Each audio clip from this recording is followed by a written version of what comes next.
Bismillahirrahmanirrahim. Assalamualaikum warahmatullahi wabarakatuh.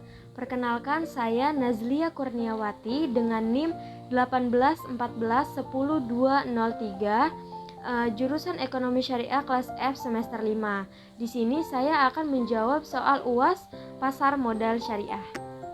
Baiklah, yang pertama yaitu kondisi perkembangan pasar modal syariah di Indonesia pada masa pandemi COVID-19. Dikutip dari kompasania.com, di tengah pandemi COVID-19, pertumbuhan pasar modal syariah tetap menunjukkan indikator yang positif. Jumlah saham syariah yang tercatat di Bursa Efek Indonesia atau BEI terus bertambah. Per 23 April 2020 terdapat 446 saham syariah atau 64,5% dari total saham yang tercatat di BEI.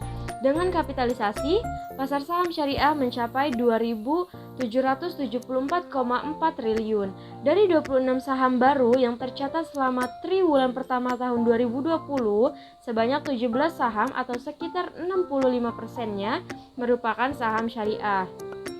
Hingga pada awal Oktober 2020, nilai transaksi saham syariah di pasar modal Indonesia mencapai 3.953 miliar. Nah, serta 64,31% dari total transaksi, yakni 6.146 miliar. Nah, torehan itu menunjukkan besarnya daya tahan dan potensi perkembangan industri keuangan dan pasar modal syariah di tanah air.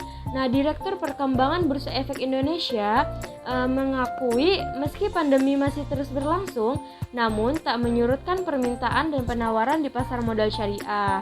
Nah, itu perkembangan pasar modal syariah di Indonesia pada masa pandemi saat ini. Baiklah, yang kedua yaitu bagaimana menjadi investor di pasar modal syariah tanpa harus menyalahi prinsip-prinsip syariah. Nah, untuk menjadi investor di pasar modal syariah, salah satunya pada saham syariah antara lain, pertama yaitu pilih perusahaan efek yang memiliki Syariah Online Trading System atau SOST. Nah, setelah memilih perusahaan, kemudian membuka rekening efek syariah.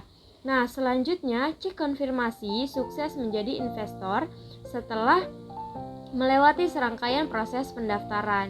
Nah, setelah selesai mengisi data-data dan formulir kelengkapan, selanjutnya yaitu transfer uang untuk modal investasi awal ke rekening dana nasabah.